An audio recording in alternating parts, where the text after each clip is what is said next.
রাত গভীর থেকে গভীর হলো, সাথে অনুভূতিদের ঝিমিয়ে থাকা অঘোষিত যুদ্ধটা নিবিড়ভাবে চলতেই থাকলো।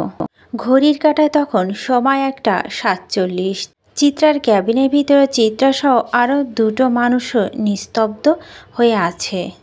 রুহুল সওদাগরের কথা থামতেই বাহারের হুট করে আনমনে কথার স্রোত একটু ভিন্ন দিকে গেল। এরপর তা আবার আগের জায়গায় এসে গুটি বাঁধল। মুনিয়া বেগম স্বামীর দিকে বিস্ময় ভরা দৃষ্টি দিয়ে তাকিয়ে রইল কিয়ৎক্ষণ। এতপর খুব ধীরে ছোট কণ্ঠে বলল, কি বলছো? বুঝে শুনে বলছো তো? নুরুল সওদাগরের মুখ চোখ তখনও কঠিন। কর্কশ কণ্ঠে সে জবাব দিল, প্রমাণের কথা বলছো? আমি না। মুনিয়া হতাশা শ্বাস ফেললেন। হতকম্প চোখে তাকিয়ে থাকা চিত্রার দিকে একবার দৃষ্টি নিবদ্ধ করে তীক্ষ্ণ স্বরে স্বামীর উদ্দেশ্য বললেন, চিত্রার জন্য এটা কি কোনো বিপদ ডেকে আনবে? প্রমাণ যেহেতু চিত্রার বিরুদ্ধে, তাই যে কোনো পদক্ষেপ নিতে হতে পারে আমাদের। আপনার অযৌক্তিক প্রমাণকে একটু দূরে ছুঁড়ে ফেলে যদি মস্তিষ্ক দিয়ে ভাবেন, খুশি হব। অন্তত এতটুকু তো বুঝবো যে আপনারও ব্রেন নামক কোনো বস্তু আছে যেটা যুক্তি বোঝে। বাহারের কথায় তুমুল তাচ্ছিল্য সুর, অথচ নুরুল সওদাগরে তাতে যেন কিছু যায় আসেনি। সে স্বাভাবিকভাবে বলল, আইন প্রমাণ চেনে, আর আপনি চেনেন মিথ্যা অহংকারে। কিসের আইন শেখাচ্ছেন আমাদের? আপনার আইন কি এত যুক্তি ছাড়াও চলাচল করে যে একটা মেয়ে যে রাতে অপারেশন থিয়েটারে মৃত্যুর সাথে লড়াই করেছে, সে মেয়ে কীভাবে আরেকজনকে খুন করার আগে পিছে বা কোনো কিছুতে ছিল? বাহারের প্রতিটা কথা যুক্তিসঙ্গত, কিন্তু নুরুল সওদাগর দমে যাওয়ার পাত্র নয়। সে ইনিয়ে বিনিয়ে আরও কিছু বলার চেষ্টা করতে থামিয়ে দিল মুনিয়া বেগম। মহিলাটি কেমন গম্ভীর স্বরে বলে উঠল, বড় আইনের কথা বলছো যে? অন্যের বেলায় তোমার এত আইন নিয়ম, নিজের বেলায় আইন তোমার অন্ধ বুঝি? এ কেমন আইন? এবার আর কোনো কথা বলার সুযোগ পেল না রুহুল সওদাগর, বরং নিজের স্ত্রীর দিকে ফ্যালফ্যাল চোখে তাকিয়ে রইল। এতগুলো বছর পর তার স্ত্রী যে তার দুর্লভ জায়গায় হাত দিবে, এটা যেন তার ধারণার বাইরে ছিল। অবশ্য মাথায় আছে না, দেওয়ালে পিঠ ঠেকে গেলে বিড়াল সিংহ হয়ে উঠে। আবার মুনিয়া তো বুদ্ধিমতী। চিত্রা নিজের বাবা মায়ের কথা নীরব থেকে শুনে গেল। এক্ষেত্রে যেন তার তুমুল নীরবতা। বাবার সামনে তার অনেক কিছু বলার থাকলেও বলা হয়ে ওঠে না। কেন এত সংশয় দ্বিধা তার জানা নেই চিত্রার। সে কেবল এতটুকুই জানে, বাবা মানে ধারালো তীর, যার খণ্ড বিখণ্ড করে অষ্টদশী হৃদয়। নুরুল সওদাগর যেন চোখ লুকিয়ে বাঁচার যেন হুট করে ক্যাবিনের বাইরে চলে গেল। মুনিয়া বাঁকা হাসল। যে মানুষ নিজেদের অতীত ভুলে যায়, অতিরিক্ত উড়াবার জন্য তার ডানা অতি প্রলেপ লাগিয়ে দিতে হয় নিজের দায়িত্বে। কিছু মানুষকে অতীত ভুলতে দেওয়া যাবে না। বাবা যদি হাঁপ ছেড়ে বাঁচল। চিত্রা কেমন ঝিমানোর কণ্ঠে বলল, আম্মু, আব্বু এমন করে কেন আমার সাথে? আমার দোষ কোথায়? তোমার দোষ আসলে না, দোষটা হলো গিয়ে আমার। আমি তোমার বাবার স্ত্রী হতে পেরেছি, তবে প্রেমিকা না। তাই হয়তো কেবল স্ত্রী কন্যাকে সে গ্রহণ করতে পারেনি। মায়ের কথা ভুরু কুচকালো চিত্রা। কথাটা যে তার বোধগম্য হয়নি সেটা স্বতঃস্ফূর্তি হলো তার মুখমণ্ডলে। তবে বাহার বোধ হয় আজ কল কিছুটা। তা তো সে গম্ভীর কণ্ঠে প্রশ্ন ছিল, আপনার কথায় না হয় মানলাম আন্টি, স্ত্রী সন্তান বলে চিত্রাকে আজ মানতে পারছে না চিত্রার বাবা। তবে মহিনের ক্ষেত্রে তো মেনে নেওয়ার ব্যাপারটা ভীষণ স্বাভাবিক। তখন স্ত্রীর প্রেমিকা ভেদাভেদ হওয়া মিলিয়ে যায় কেন? এখানে অবশ্য ছেলে মেয়ে বিভেদের কথা আমি বলবো না, কারণ মেয়ে অপছন্দ হলে চেরিয়ার ওহির নিয়মের ক্ষেত্রে কই হতো। হিসাবটা কেমন গোলমেলে না আন্টি? বাহার ভীষণ চতুর ছেলে। তার প্রশ্নের উত্তর দিতে গিয়ে কিঞ্চিত হিমশিম খেল মুনিয়া বেগম। কথা কাটানোর জন্য সে ক্যাবিন ছেড়ে চেরিকে দেখার অজুহাতে বেরিয়ে গেল। বাহার হাসল। সে জানত এমন কিছু হবে। কেবিনে খালি হতে বাহার এসে চিত্রার সামনে দাঁড়ালো। চিত্রাও ততক্ষণে দৃষ্টি গেল বাহারের উপরে বাহারের শরীর ডালিয়া রঙের টি শার্ট, যেটা বাহুর দিকে দিয়ে ঘামে ভিজে আছে। মুখ খোঁচা খোঁচা দাড়ি, উচ্চতা অনেক হলেও সুঠানদেহী বলা যায় না তাকে, বেশি সিমসাম গরনের। গায়ের রঙটাও তো আর তত ফর্সা নয়, একদম সাধারণ একজন পুরুষ, অথচ কতটা চুম্বকের মতো আকর্ষণ শক্তি লোকটার ভিতরে। বাহার গলা পরিষ্কার করার মতো শব্দ করলো, এতপর বলো, নারী তুমি হও যদি দাস, উপহাস হবে তোমার ভাগ্যে নির্মম পরিহাস। হুট করে এই 2 লাইনই তাৎপর্যটুকু বোধগম্য হলো না চিত্রার। সে ভীষণ অবাক হলো। অবাক মিশ্রিত কণ্ঠে বলল, এটা কি ছিল? ধরতে পারো সাবধান বাণী, যা তোমার জন্য ছিল। নিজের বাবাকে দেখে তুমি যখন মুখ চুপসে চুপ করে থাকো, দুনিয়ার সবচাইতে বিরক্তকর ব্যক্তি আমার কাছে তখন তোমাকে লাগে। তোমার প্রতি বিরক্তে আমি কত রকমের ঢেকুর তুলি, তুমি এত বিরক্তকর কেন? বাহার ভাইয়ের মুখ চোখ ভাঁজ করার কথা ধরনে তেতে উঠল অষ্টদশী হৃদয়। অযাচিত আন্দোলন ঘোষণা করল, হৃদয় তোলপাড় করে। সে অসহ্য রকমের রাগ ঝেড়ে বলল, আমি বিরক্তকর? আমি আপনি তো জলজান্ত বিরক্ত কারখানা, আবার আসছে আমাকে বলতে ভূতের মুখে রাম নাম। অথচ এই বিরক্তের কারখানায় হৃদয়ের মাঝে পুষে রেখে প্রতিনিয়ত কতই না আনন্দ উৎসব করছে মেয়ে। চিত্রার কথা থেমে গেল।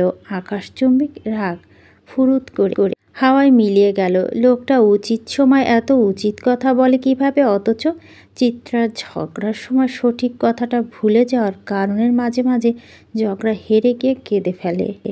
চুপ থাকলো তোমাকে খারাপ লাগে না মেয়ে, তবে তোমার বাবার সামনে চুপ করে থাকাটা ভীষণ বাজে স্বভাব। বাবা মাকে অবশ্যই সম্মান করা উচিত, তবে যে মানুষ তোমাকে উঠতে বসতে অসম্মান করে, বুকের মাঝে আস্ত একটা রকরকে ঘা তৈরি করে দিচ্ছে, তার সামনে চুপ করে থাকাটা নেহাতি অবধানতা। অথচ তোমার এখন মুক্ত হয়ে ওড়ার সময়। বাবাকে চিত্রা ভীষণ বেশি ভালোবাসে, তাই হয়তো চেয়েও বাবার সামনে সে কঠিন কিছু বলতে পারে না। অথচ বাবা কত নির্দয় না চিত্রার ক্ষত বিক্ষত করে ফেলে। বাবার কথা মনে পড়লেই আকাশ পাতাল আঁধার করে চিত্রার মন খারাপ হয়। তাই কথা ঘুরানোর জন্য চিত্রা বলে, আচ্ছা বাহার ভাই, আপনার সিগারেট খাওয়া অভ্যাস ছাড়বেন কবে? যেই দিন আর ভিতরে পুরব না, সেই দিন আর বাহিরও পুরব না। আপনারও তাহলে ভিতর পুরে। কেন মেয়ে, আমি কি মানুষ না? পৃথিবী প্রতিটা মানুষের ভিতর পুরে, কেউ প্রকাশ করে আর কেউ গোপনে রাখে। বাহার ভাই, আপনি এত জটিল কেন? তুমি আমায় জটিলভাবে গ্রহণ করছো বলে। জানেন বাহার ভাই, আপনি আমার কাছে ক্যাকটাস ফুলের মতো, আর তুমি আমার কাছে অলকানন্দা কিংবা সন্ধ্যার রঙ্গনা। ইস, লোকটা যেন উত্তর তৈরি করে এসেছে। এত বিব্রতকর কথা বলল। লোকটার বিব্রত বোধ করাতে না পেরে হতাশ্বাস ফেলল চিত্রা। হুট করে তার মাথা খেয়ে গেল দুষ্ট বুদ্ধি। কিটকিটে হেসে বলল, আপনি কি জানেন অষ্টদশী তার বুকের মাঝে আস্ত একটা বাহার ভাই পুষে রেখেছে? ফুল প্রিয় অষ্টদশী কাটার প্রতি এত ঝোঁক বড় আশ্চর্যের। তুমি কি জানো মেয়ে? চলিত পথে জাদুকর ভালোবাসা প্রেমিক ডাকাতের মতো তোমাকে ছিনিয়ে নেবে, মৌসুমি বাতাসে উড়ে যাবে ভালোবাসা। গানটা একটু নিজ দায়িত্বে গেয়ে নেবেন। গানটা শুনেছিলে মেয়ে? তুমি আমার মাঝে ডুবতে এসো না, হারিয়ে যাবে। কী লাভ নিজেকে হারানোর? নিশুদ্ধতে আসক্ত কেন মেয়ে? চিত্রা উত্তর দিল না। এই বাহার ভাইয়ের দিকে তাকিয়ে থেকেও যেন বিশ্বযুদ্ধ জয় করার মতো আনন্দ পাওয়া যায়। অনুভূতিরা মাঝে মাঝে এত মিষ্টি হয় কেন? বাহারের পকেটে দুহাত গুজিয়ে বের হতেই নিল চিত্রার আনমনে বলে ওঠা, আপনি আমাকে হুট করে বুকে বাপাসে ব্যথা। বাহার ভাই, আপনি আমার মনে কেমনের রোগ। আপনি আমার বৃষ্টি দিনে ভিজে চুপচুপে সাদা শাড়ি। আপনি আমার শখের বাগানে ক্যাকটাস ফুল। আপনি আমার সহজ সরল অঙ্কের স্যারের দেওয়া লাল কালিতে ফুটে ওঠা কিঞ্চিত ভুল।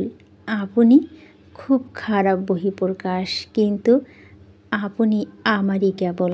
বাহার যেতে নিয়েও ফিরে তাকালো, হাসলো না, মুখ গম্ভীর করল না, কেবল ধীর কণ্ঠে বলল, আমি তোমার চায়ের কাপে নীল রাঙা বিষ, যা পান করলে তোমার মৃত্যু নিশ্চিত, অথচ তুমি পান করতে মরিয়া।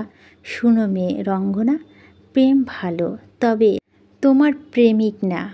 ভাদ্র মাস শেষ, সময়টা ঠিক আশ্বিনের 3য় দিন।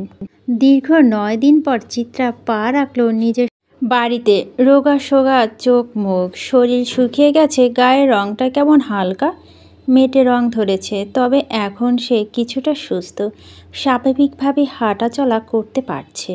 ইতিমধ্যে চেরিকে বাইরের দেশে নেওয়ার বন্দোবস্ত প্রায় শেষের দিকে। চেরি কোনো উন্নতি দেখা যাচ্ছে না। চিত্রা বাড়িতে পা রাখতেই থম মেরে থাকা বাড়িটা উৎসবমুখ হয়ে উঠল। কিঞ্চিত হইচই শোরগোল শোনা গেল, কিন্তু এরই মধ্যে ছাদ থেকে চিত্রাদের বাড়ির কাজের মেয়ে দেওয়ালে চিৎকার ভেসে এলো। সবাই হুড়মুড় করে ছাদে যেতেই হাঁ হয়ে রইল চিত্রা রঙ্গনা। মৌসন্ধ্যা পিচ ফুলগুলো আরও অনেকগুলো ফুল গাছ মাটিতে পড়ে আছে। দেখি বোঝা যাচ্ছে ইচ্ছাকৃতভাবে কেউ এই কাজটা করেছে। সন্ধ্যায় প্রকৃতি তখন বিষণ্ণ, সাথে বিষণ্ণ অষ্টদশী হৃদয়। দুপুর হতে এ অবধি সে কেঁদেছে, কাঁদতে কাঁদতে চোখ মুখ প্রায় ফুলে যাওয়ার উপক্রম।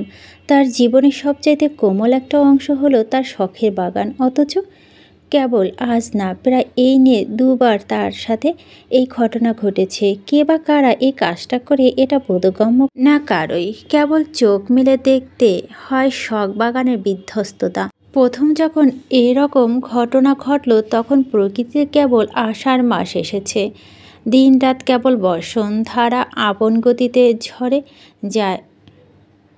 এমনই টানা 2 দিন বৃষ্টির পর ক্ষান্ত হলো প্রকৃতি। বাহার তখন টুরে গিয়েছে। চিত্রার শরীরে জ্বর, তার আর বাগানের যত্ন নেওয়া হয়নি। অথচ 2 দিন পর প্রকৃতি সতেজ, সাথে চিত্রার শরীরে জ্বর কমেছে। চিত্রা ছাদে গেল নিজের প্রিয় গাছগুলো ছুঁয়ে দেওয়ার জন্য, কিন্তু ছাদে উঠে সে হতভম্ব। বাগানের সবচেয়ে সুন্দর সুন্দর ফুল গাছগুলো টব ভেঙে একাকার। বৃষ্টির পানিতে টব পানি ধুয়ে মুছে কাদা মাখামাখি ছাদ। সেদিন চিত্রা পাগলের মতো কেঁদেছিল। সবাই বলেছে ঝড়ের কারণে হয়তো টবগুলো পড়ে ভেঙে গিয়েছে, অথচ চিত্রা বিশ্বাস করেনি, মানে নি সেই কথা। কারণ সে ফুলের টবগুলো ভেঙেছে, সেগুলো নিচে রাখা ছিল। ওগুলো ঝড়ের বাতাসে পড়লে খুব বেশি হলে টব ফেটে যেত, কিন্তু এমন বিশৃঙ্খলাভাবে ভাঙত না। চিত্রার কান্না দেখে সেই দিনের বিকেলে তুহিন অনেকগুলো ফুলের চারা এনে দিয়েছিল। এতপর একটানা 2 দিন কান্নাকাটির পর চিত্রা সে ব্যথা ভুলেছে। আজ আবার এতগুলো মাস পর একই ঘটনা ঘটল। বাড়িতে এতগুলো মানুষ থাকা সত্ত্বেও ফুলের টব কি নির্মম অবস্থা। ঘরের দরজায় তুমুল শব্দ হতেই ধ্যান ভাঙল চিত্রার, চোখে অশ্রু। ততক্ষণে বোধ হয় ফুরিয়ে এসেছে। চিত্রার কাঠের দরজাটার দিকে দৃষ্টি দিল গভীরভাবে, বোঝার চেষ্টা করলো কে এসেছে। তন্মধ্যেই ওহির ডাক ভেসে এলো, চিত্রা দরজা খোল তো। দেখি দরজা খোল। ওহি আপা হসপিটালে ছিলেন সারাদিন, হয়তো এখন এসেছে। বাড়ির পরিস্থিতি তো তত ভালো না, ঘরের দৌড় দিয়ে বসে থাকা আদৌ মানানসই। চিত্রা জানে এই কাজটা বেমানান, তবুও সে কাজটা করেছে। প্রিয় কিছুর কিঞ্চিত ক্ষতিও যে ভিতরটা ভেঙে দেয়, হোক সেটা মানুষ কিংবা বস্তু। চিত্রার ভাবনার মাঝে বাহির থেকে ওহির আবার ডাক ভেসে এলো, চিত্রা খোল না দরজাটা। চিত্রা সারাদিনের অনশন ভাঙল। ঘরের দরজা বন্ধ করে রাখা প্রতিজ্ঞাটাও ঝিমিয়ে এলো। অলস শরীর নিয়ে উঠে দাঁড়ালো সে। ধীর গতিতে দরজাটা খুলে দিতে মুখমণ্ডল সামনে দৃশ্যমান হতে ওহি আপার নিষ্পাপ সাদাসিধে চেহারাটা। চিত্রাকে দরজা খুলতে দেখেই বাড়ির সদস্যদের প্রাণের পানি এলো। একে একে চিত্রার মা, বড় মা ছুটে এলো। হুড়মুড় করে ঢুকে পড়ল চিত্রার ঘরে। চিত্রা তখনও নিরুত্তর। চিত্রার শ্যামলা রঙের কারণে অধিক কান্না পরেও গালে লাল আভা দেখা যায়নি, কিন্তু চোখ মুখ তখনও অশ্রুকণাতে আধিপত্য। চিত্রার মা মুনিয়া বেগম মেয়ের গালে হাত রাখলেন, খুব ধীর থেকে ধীরে কণ্ঠে বলেন, কেঁদেছিস কেন বোকা মেয়ে? তোর জন্য তো তুহিন ভাইজান না হয় আবারও চারা গাছ এনে দিবে এমন কারণে কাঁদতে হয় নাকি? মায়ের আদরি আলাপে চিত্রা ঠোঁট ফুলল, চোখ মুখ আধার হয়ে এলো তার। এই তো মনে হচ্ছে হয়তো এখনই কেঁদে দিবে। ওহি হয়তো বুঝতে পারল চিত্রার অনুভূতির মতিগতি, তাই বেদিব্যস্ত কণ্ঠে বলল, কাঁদিস না, দাঁড়া, আমি তোর জন্য একটা জিনিস এনেছি। চিত্রা কাঁদো কাঁদো চোখ মুখে ভর করল বিস্ময়। ওহি আপা তার জন্য কিছু এনেছে, অথচ ওহি আপা আগে এসব ব্যাপারে কখনোই হেলদোল দেখা যায়নি। চিত্রা যখন অধিক আগ্রহে দরজার দিকে তাকিয়ে রইল, ওহি আপার মিনিট দুয়েকের মাঝে 4টা ফুলের টব নিয়ে হাজির হলো।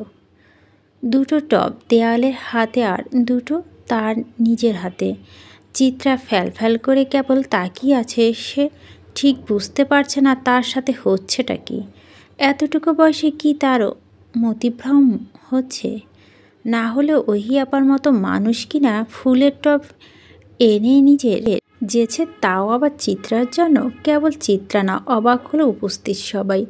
ওহি কখনোই বাড়িতে ঘটে চলা ঘটনার স্রোতে গা ভাসা না। তাকে বরাবরই দেখা যাবে পড়ার টেবিলে কিংবা তার ঘরের বারান্দায়। অথচ আজ সে মেয়ের বোনের অশ্রু মোছাতে ফুলের টব এনেছে ভাবতেই সকলের শরীর কিঞ্চিত আনন্দে ধারা বয়ে গেল। ওহি সবার হতগম্ব মুখখানা দিকে একবার চাইল। মেজ চাচি, বড় চাচি সকলের দৃষ্টি তার দিকে নিবদ্ধ। এর কারণ সামান্য অস্বস্তিতে গা কাঁপালো ওহি। সবার হতগম্ব মুখের দিকে তাকে মিনমিন করে বলল, আসলে বড় আপা দুপুরের কল দিয়ে বলেছিল চিত্রার গাছগুলো নাকি ভেঙে গেছে, তাই ওই নাকি দরজা আটকে বসে আছে, কান্নাকাটি করছে। তাই কয়েকটা চারা গাছ নার্সারি থেকে কিনে আনলাম। বাড়ির পরিস্থিতি এমনিতে চিত্রার পরিস্থিতি তত একটা ভালো নেই যে এসব নিতে পারবে, তাই নিয়ে এলাম। সারাদিনে মন খারাপ যেন হাওয়ায় মিলিয়ে গেল। চিত্রা বরাবরই ওহি আপাকে পছন্দ করে বেশি। ওহি আপার ধীরতা সম্পন্ন চালচলনতা চিত্রার পছন্দের কারণ, কিন্তু ওহি আপা গম্ভীর মুখে বলে তাদের ভাব এতটাই জমেনি কখনোই। অথচ সে ওহি আপাই আজ চিত্রা খুশির কথা ভাবছে, এটাই যেন চিত্রাকে রাজ্যের সুখ এনে দিল। চিত্রা ছুটে এলো ওহির দিকে, খুব শক্ত করে জড়িয়ে ধরল ওহি। আবার ছোটোখাটো শরীরটা, বাঁ হাতটায় টান পড়তেই কেমন চিনচিনে ব্যথা করে উঠল, কিন্তু সে ব্যথা তোয়াক্কার করল না চিত্রা। সব ব্যথা ঝাঁপিয়ে যেন আজ ওহি আপার আগমন ঘটেছে। চিত্রার পাগলমো দেখে উপস্থিত সবাই হাসল। যাক, বাড়িটাতে এতদিনে প্রাণ ফিরল, কেমন সতেজতা ভরে গেল চারপাশ। আশ্বিন মাসে সচরাচর বৃষ্টি দেখা মেলে না। আকাশে কেবল তুলোর মতো মেঘদের ছড়াছড়ি দেখা যায়। শরতে তুলতুলে আকাশ, আদুরি প্রকৃতি, সজীব গাছপালা দেখতে ভালো লাগে, অথচ আজ আবহাওয়া শরতের রূপে নেই। ঝিরিঝিরি বৃষ্টিতে প্রকৃতি কিঞ্চিত সিক্ত। যে বৃষ্টি চাটে ভিজে যাচ্ছে চিত্রার শরীরে ঢিলে ঢালা জামাটা, জামার জায়গায় জামা বৃষ্টির ফোঁটায় পরিলক্ষিত, অথচ চিত্রা সেখানে ধ্যানেই নেই। সে ফুলের টবে নতুন মাটি চেপে চেপে ব্যস্ত। এই মেয়ে, শুনলাম আজ নাকি প্রচুর কেঁদেছ। হুট করে এমন ডাকে ভীত হলো চিত্রা। ডান হাতের মুঠো থাকা মাটিগুলো আরেকটু শক্ত করে চেপে ধরে কেঁপে উঠল। একটু কণ্ঠে মালিককে চিনতে তার সামান্য অসুবিধা হলো না। সে অবাক উত্তর দিল, বাহার ভাই কোথায় ছিলেন কাল থেকে এ অবধি? কালো টি শার্টটার গলার দিকটা টানতে টানতে বাহার প্রশ্ন দিল, পার্সোনাল কাজ। কি কাজ বাহার ভাই? চিত্রার প্রশ্নে বাহার ভুরু কুঁচকালো। বেশ তীক্ষ্ণ কণ্ঠে বলল, পার্সোনাল কাজ মানে বুঝো না? যেখানে ব্যক্তিগত শব্দটা উল্লেখ আছে সেখানে সেটা বিশ্লেষণ চাওয়াটা বেশ বোকামি, অথচ তোমায় আমি বুদ্ধিমতী ভাবি। বাহারের কথায় ধরনে আবার মনের কোণে মেঘ জমল। চিত্রার মুখটা অপমানে ছোট হয়ে গেল। সে বেশ শুকনো কণ্ঠে উত্তর দিল, দুঃখিত। তাজ নাকি অনেক চারা গাছ পেয়েছ? বাহার যে পরিস্থিতি ঘোরানোর চেষ্টা করলো তা বুঝতে বাকি রইল না চিত্রার। সেও মাথা নাড়িয়ে বলল, হ্যাঁ বাহার ভাই, জানেন আমার সব সুন্দর ফুলের টবগুলোকে যেন ভেঙে ফেলেছে। কে ভেঙেছে বলো তো? তোমার কাছের কেউ তো না? বাহারের প্রশ্নোত্তর বাক্যে অবাক হলো চিত্রা। তার কাছে কেউ ভেঙেছে মানে? বাহার ভাই কি বলতে চাইল? তবে কি বাহার ভাই জানে কে এ কাজখানা করেছে? ভাবুক চিত্রার মাথায় চিন্তার দলা পাকিয়ে গেল, হাঁসফাঁস করে উঠল হৃদয় কোণে অধৈর্য কণ্ঠে। তাই সে জিজ্ঞেস করল, আমার কাছে কেউ? কিন্তু কেন বাহার ভাই? আর কেউ বা করেছে? চিত্রার প্রশ্নে বাহার ঠোঁট উল্টে বুঝল যে এর উত্তর তার জানা নেই। হতাশা দীর্ঘশ্বাস বের হয়ে এলো চিত্রার বুক চিরে। মন খারাপ করে বলল, বাহার ভাই, রঙ্গন ফুলের গাছটাও ভেঙে গেছে। অলকানন্দ তো আছে, তোমার না হয় অলকানন্দ বলবো। এবার বলো তো নতুন চারাগুলো কোন কোন ফুলের? অলকানন্দা, হাসনাহানা, সন্ধ্যা, মালতী আর শ্বেত চন্দন। বাহ, অনেক তো। আর কিছু চাই? বাহারের প্রশ্নে চিত্রা দুষ্ট বুদ্ধিগুলো মাথা চারা দিয়ে উঠল, টকবক করে উঠল ডানা ঝাপটিয়ে। চিত্রা বাহারের দিকে ঘুরে বাহারকে পুরো পা থেকে মাথা অবধি দেখে কুটিলে হেসে বলল, হ্যাঁ চাই তো, আপনাকে চাই। বাহার মেয়েটার দিকে তাকিয়ে দীর্ঘশ্বাস ফেলল, খুব গভীরভাবে কি যেন ভাবল। এরপর আনমনে বলল, আমায় চেয়েও না অলকানন্দা। আমায় চাইলে বড় জোর প্রাপ্তির খাতায় বিরাট এক শূন্যতা হাহাকার মিলবে, আমায় মিলবে না। বাহার দাঁড়ালো না আর, কাঁধে ব্যাগটা শক্ত করে ধরে নিজের ঘরে চলে গেল। চিত্রা কেবল সে যাওয়ার দিকে তাকিয়ে রইল কিছুক্ষণ। মানুষটাকে বেশ ক্লান্ত দেখাচ্ছে। মাঝে মাঝে মানুষ কোথাও উধাও হয়ে যায়।